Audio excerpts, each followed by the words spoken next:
तो क्या करना होगा? सबसे पहले अपने बारे में निर्णय लो कि मैं वास्तव में अपने आप को क्या मानता हूं। वैसे देखा जाए तो हम दिन में हजारों बार अपने आप को परिवर्तित कर लेते हैं। मैं ये हूं, ये हूं, ये हूं, करते या नहीं करते हैं? कभी पिता बनते, कभी पुत्र बनते, कभी भाई बनते, कभी पति बनते, कभी माँ बनती, कभी बहन, कभी बेटी, कभी पत्नी, ऐसे अनेक रूप हम धारण करते हैं ना। तो सर्वप्रथम इस रहस्य को अच्छी तरह से समझ लेना चाहिए। हम अपने आप को क्या समझ रहे हैं, उसके लिए शास्त्र क्या विधान करते हैं, उसी प्रकार से अपने आप को बनाना होता है। देखो, 3 प्रकार का उपदेश होता है, ध्यान देना। अब गड़बड़ घोटाला कैसे होता है इसका थोड़ा खुलासा करते हैं।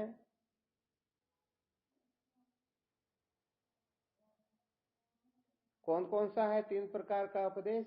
एक तो भयानक उपदेश होता है, दूसरा रोचक उपदेश होता है, तीसरा यथार्थ उपदेश होता है। आ गया समझ में?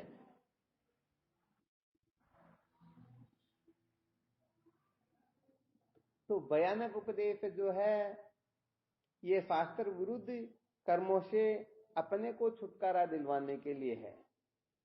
और रोचक उपदेश जो है हमें शुभ कर्म करवा करके भगवत भक्ति की ओर प्रवृत्त करने के लिए है।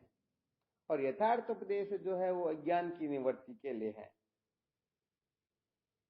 तो यहाँ पर क्या होता है, जो अपने को जिज्ञासु समझता है वह यदि सांसारिक दृष्टि वाले जो कार्यक्रम है उनको महत्व दे करके प्रवृत्त निवृत्त होगा तो क्या होगा? गड़बड़ होगी या ठीक होगा? और जो सांसारिक दृष्टि से अपने आप को समझो पिता समझ करके, पुत्र आदि समझ करके, और फिर समझे मैं जिज्ञासु हूं, उनकी अप्रोक्ष बुद्धि तो बैठी हुई है पितापने में। किसमें बैठी हुई? और वो अपने को समझ रहा जिज्ञासु।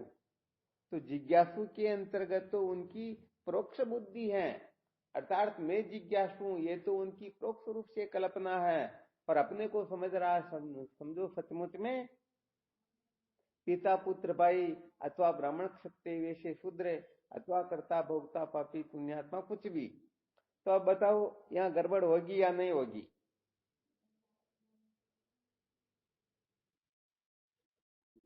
पक्की होगी ना?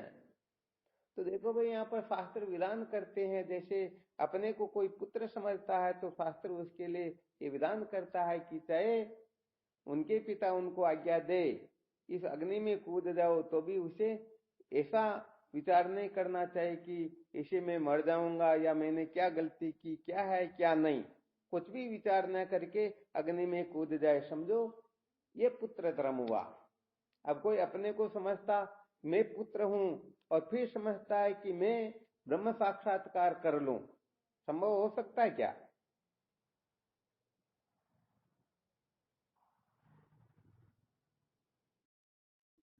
दो नहीं होगा ना। और समझो कोई अपने आप सचमुच में जिज्ञासु हो, क्या हो, और पुत्र धर्म का पालन करने लगे, तो भाई फिर इस जगह पर तो पिताजी कह दे भाई तुमको सत्संग की ओर नहीं लगना, तो बताओ वह क्या करेगा? भाई गड़बड़ हो जाएगी ना। यहाँ पे संकेत ये कर रहे हैं कि जैसे शास्त्र जो उपदेश करते हैं ना, भयानक रोचक यथार्थ अपने को इन तीनों की ठीक प्रकार से समझ हो जानी चाहिए। ये जो उपदेश दिया गया है ये सचमुच में किसके लिए है और हम किस कक्षा के अधिकारी हैं, ये अच्छी तरह से समझ लिया तो समझो जीवन सार्थक हो जाता है। जैसे रामचरितमानस में बताया गया, उत्तम केयस बस मन माई, सपने आन पुरुष जगनाई। बताया गया ना, 4 प्रकार की स्त्रियों का वर्णन किया गया। उत्तम, मध्यम, कनिष्ठ आदि कौन है? समझ में आ रहा है ना? अच्छा, इस उपदेश को भयानक समझेंगे, रोचक समझेंगे, यथार्थ समझेंगे आप? कुछ बता सकते हो इसके बारे में? क्या समझेंगे इनको? ये भयानक है, रोचक है, ये यथार्थ है?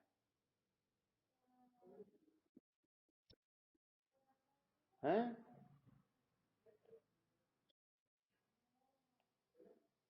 रोचक है। चलो, बहुत अच्छी बात है। तो क्या करना चाहिए इस जगह पर?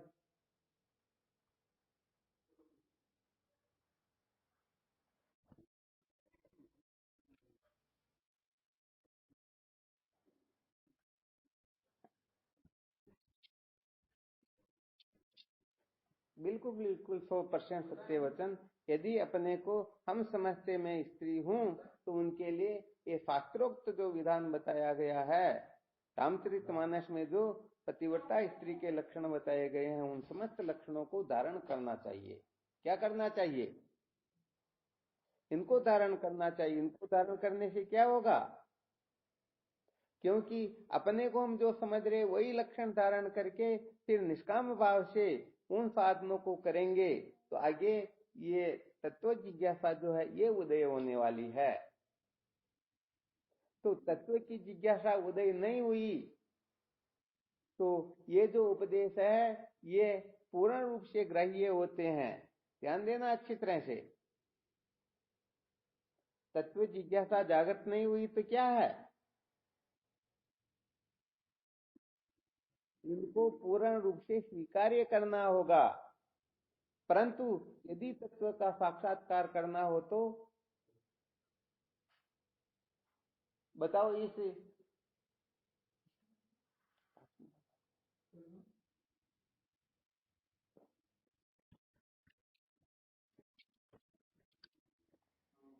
ये तो बहुत बहुत बहुत ऊंची बात बता दी आपने। ये इतनी ऊंची में तो इस पर बहुत बड़े बड़े युद्ध हो जाते हैं। इतना कहना तो समझो इतनी खतरनाक बात है कि समझो ये साधारण है ही नहीं। इनका पूर्ण रूप से त्याग करना होता, ऐसा यदि कह देना तो बड़ा खतरनाक झगड़ा झमेला हो जाता। जबकि वास्तविकता यही है कि हम ब्रह्म विचार की ओर सचमुच में क्यों नहीं प्रवृत्त हो पा रहे हैं, सचमुच में बात समझ क्यों नहीं आ रही, वे विवेक आदि साधन जागृत क्यों नहीं हो रहे। ये सारा का सारा गड़बड़ घोटाला इसके मूल में यही है। हम अपने को समझते हैं तो समझो स्त्री पुरुष, और हम वेदांत विचार करने लग जाते हैं। हम समझते तो अपने आप को जिज्ञासु, और हम इन नियमों के चक्कर में पड़ जाते, इन नियमों की पालना करने लग जाते। नहीं नहीं, इनकी भी पालना करनी होगी। तो सच्ची बात है, वह जिज्ञासु भी फेल हो जाएगा और स्त्री पुरुष भी फेल हो जाएंगे। तो भाई पहले अपने बारे में अच्छी तरह से निर्णय लेना होता है कि सचमुच में हम अपने आप को समझते क्या हैं। तो इस जगह यदि कोई निर्णय नहीं ले पाता है तो समझो आगे तो वह स्वप्न में भी सफल हो नहीं पाएगा। हाँ, यहाँ पर ये नहीं कह रहे कि आप ऊंची कक्षा का विचार करो।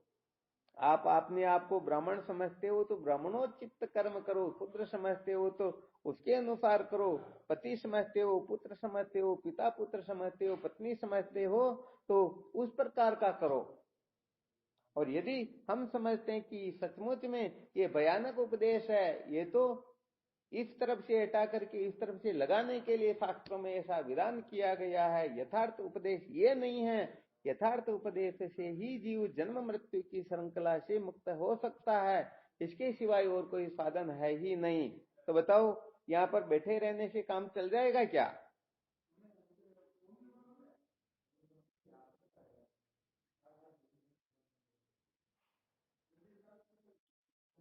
हाँ, 100% काम नहीं चलेगा। इसीलिए भवानी शंकर जी ने कहा ना, सचमुच में बात तो यही है कि उनका पूर्ण रूप से त्याग करना होगा।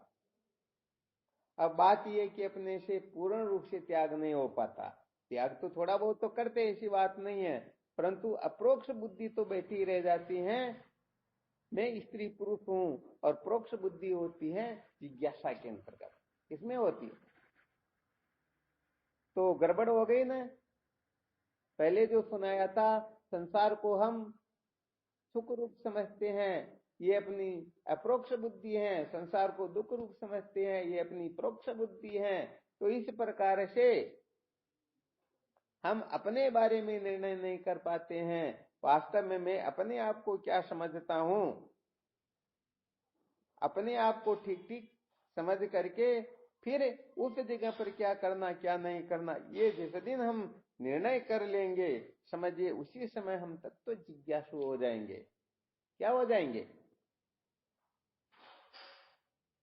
हाँ, वरना सच्ची बात है, ये गड़बड़ घोटाला जीवन में कभी निवृत्त होने वाला।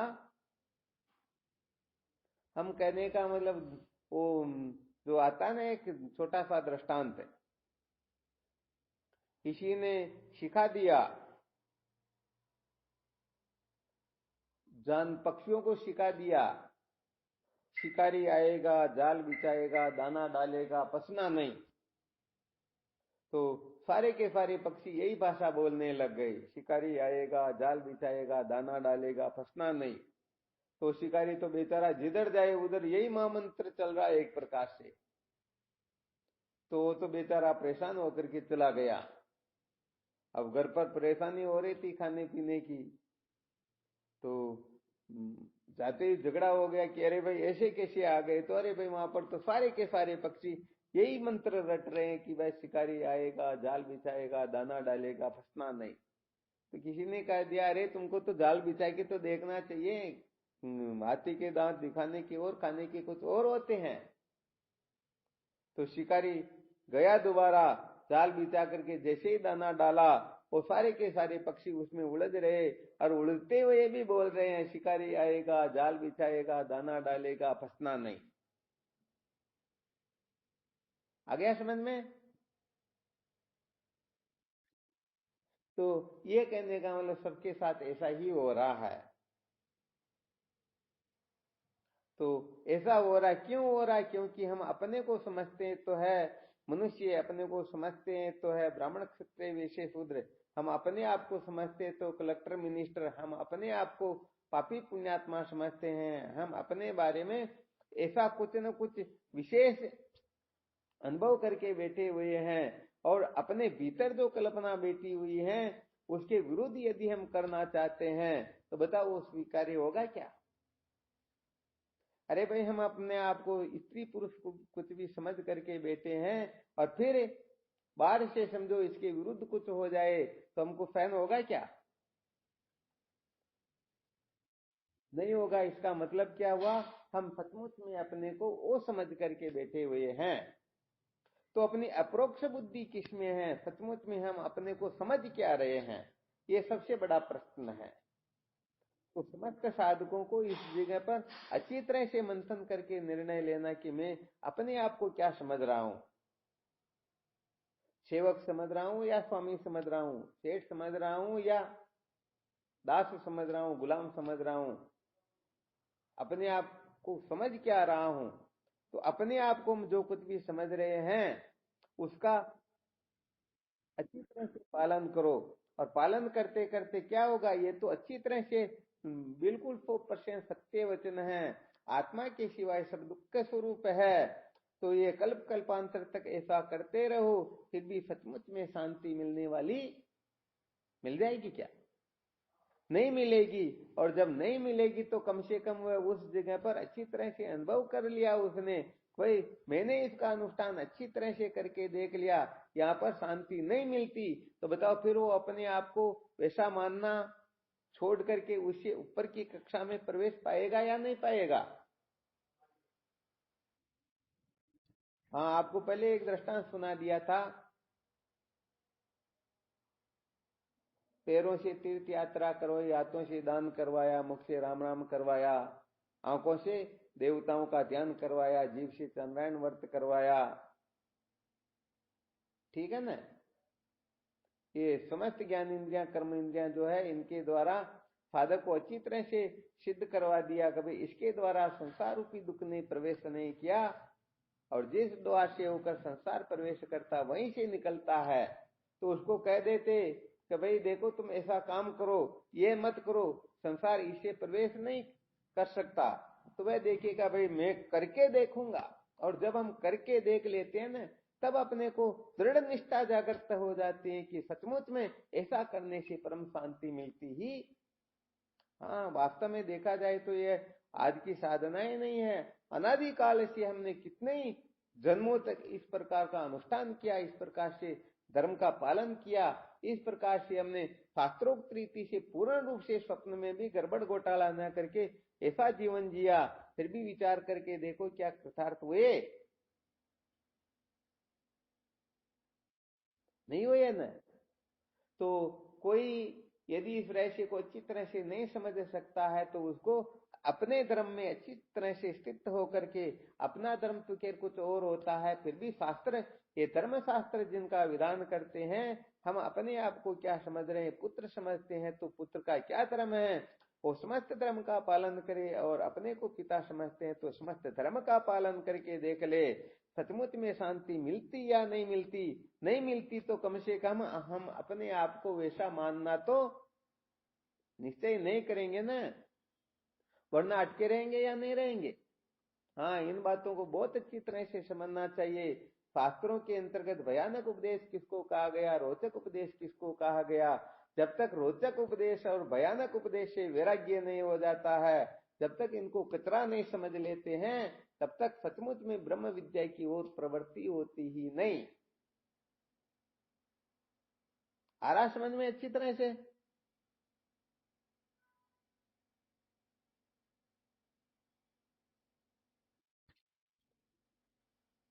हाँ, तो यहाँ पर विशेष बात भी यही है। हम क्या होता है कि इतिहास की, पुराण की, धर्म शास्त्रों की बातों को सुन पढ़ करके रट करके देख लेते रहे, क्या बात है, बस असली चीज ही यही है, बस उनके पीछे पागल हो जाते हैं। जबकि ऐसे पागलपने को सबसे पहले दिमाग से निकालना पड़ता है, और ये यदि दिमाग से निकल जाए तो क्या होगा?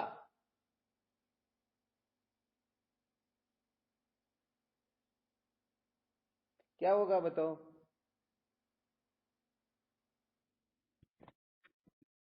अरे भाई, पहले अनेक जन्मों की जो कल्पनाएं बैठी हुई हैं, हम उन्हीं कल्पनाओं के अनुसार निश्चय करते हैं कि ये ठीक है, ये ठीक नहीं है। तो यहाँ पर जीवन बड़ा अस्त व्यस्त हो जाता है। वास्तव में देखा जाए तो तत्व जिज्ञासा से श्रेष्ठ कुछ है ही नहीं। इसके लिए पहले बहुत समय तक ये विषय चला था, तत्व जिज्ञासेन भूयो न दुखम जीवस्य तत्व जिज्ञासा। जीवन का सार है तत्व की जिज्ञासा का जागृत होना।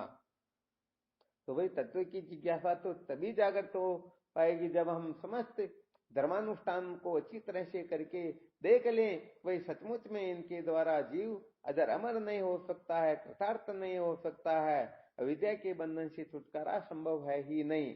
पता हुआ तभी आगे की कक्षाओं में प्रवेश पा सकेगा या ऐसे ही पा लेगा।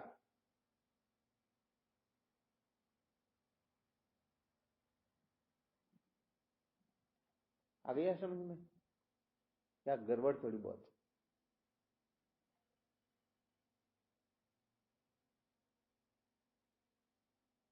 क्या होता है कि सचमुच में हम लक्ष्य निर्धारित नहीं कर पाते हैं ना, बस कारण यही होता है। वरना जिन्होंने लक्ष्य निर्धारित कर लिया हो, मुझे वहां पर पहुंचना, तो बीच में भले स्वर्ग का विमान ही क्यों ना आ जाए, उसे 8 सिद्धि या 9 निधि ही क्यों नहीं मिले, कुछ भी क्यों नहीं मिले, अटकेंगे क्या? अरे स्वप्न में भी नहीं अटकेंगे। जिज्ञासु तो कहने का मतलब अनंत कोटि ब्रह्मांड को लात लगाने की सामर्थ्य रखते हैं। निस्त्रिय गुण पथि विचरत है, को विधि को निषेध है। जो कहने का मतलब इस ब्रह्म विद्या के मार्ग में प्रवृत्त होते हैं, उनके लिए विधि क्या है, निषेध क्या है, दोनों ही त्यागने योग्य होती हैं। ये निषेध जो है ये लोहे की सांकल होती है, विधि जो है ये सोने की सांकल होती है। बताओ, बंधन दोनों बराबर होता या नहीं होता? हाँ, सचमुच में बराबर होता, परंतु हम सचमुच में इस रहस्य को ठीक तरह से समझ नहीं पाते। तो यहाँ पर ऐसा संकेत नहीं किया जा रहा कि किसी को छोड़ दो, किसी को पकड़ लो।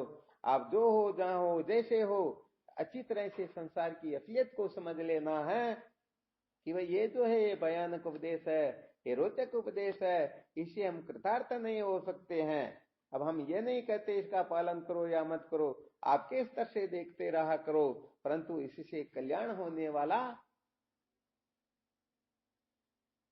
हाँ, ये बात अपने हृदय में अच्छी तरह से बैठेगी तो निश्चित रूप से हम आगे की कक्षाओं में प्रवृत्त होने के अधिकारी बने रहेंगे। और यदि नहीं हुआ तो सचमुच में हम इसी को धारण करते हुए, पालन करते हुए इस लोक से चले जाएंगे, समझेंगे हम तो कृतार्थ हो गए। परंतु भाई देखो, विशेष सूत्र बता देते हैं, संकेत कर देते हैं, कृतार्थ बुद्धि के उत्पन्न होने पर ही अपने को कृतार्थ जानना चाहिए, समझना चाहिए। क्या बताया? कृतार्थ बुद्धि के उत्पन्न होने पर ही अपने को कृतार्थ समझना चाहिए। तो भाई देखो, अच्छी तरह से इस बात को समझ लेना। अपने बारे में संसार के लोग क्या कहते हैं? अरे तुम पुत्र हो, भाई हो, पिता हो, पति हो, मामा मोफा, पता नहीं क्या क्या कहते हैं। तुम माँ हो, बहन हो, बेटी हो, पत्नी हो, पता नहीं वो क्या क्या कहते हैं। तो अपने बारे में जो संसार के लोग कहते हैं वो ठीक है, या श्रुति माता जो कहती है वो ठीक है? अरे श्रुति माता जो कह रही है उसी को ठीक समझो। श्रुति प्रमाणिक मत है स्वधर्म निष्ठा तयव आत्मा विशुद्धि रसे विशुद्ध बोधि परमात्मा वेदनम तेनेव संसार समूल नाश है। हाँ, ये महामंत्र समझ लीजिए एक तरह से, जो साधक है उनके लिए। तो श्रुति माता में जिनकी दृढ़ निष्ठा होगी, श्रुति माता अपने को क्या कह रही है वह अपने को बनाना है, और उनके क्या कर्तव्य है, उनका क्या धर्म है, उनका क्या लक्ष्य है, उनमें किस प्रकार की समझ होनी चाहिए, ऐसी समझ बनाओ।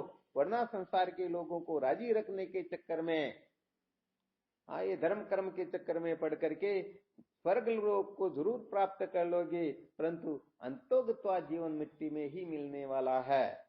सचमुच में जीवन तो सार्थक कभी भी होने वाला नहीं है ना।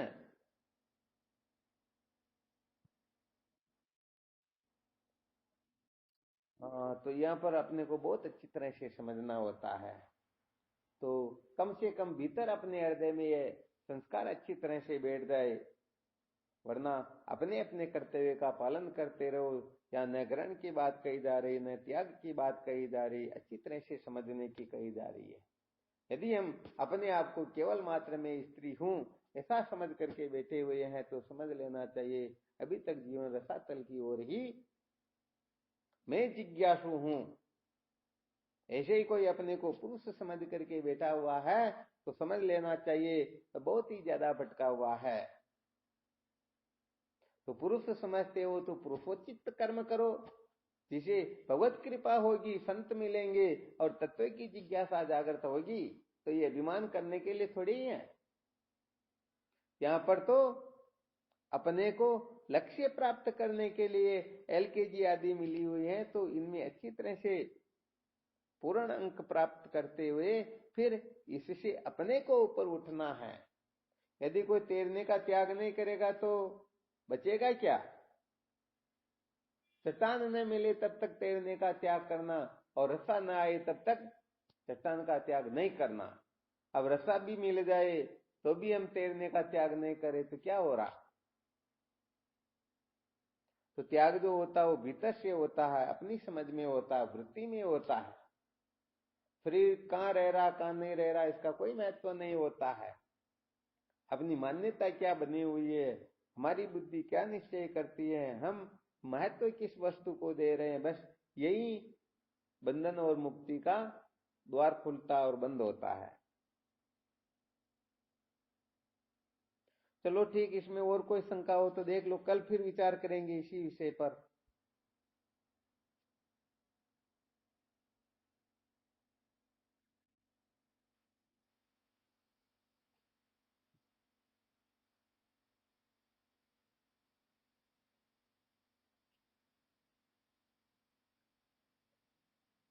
कोई शंका नहीं?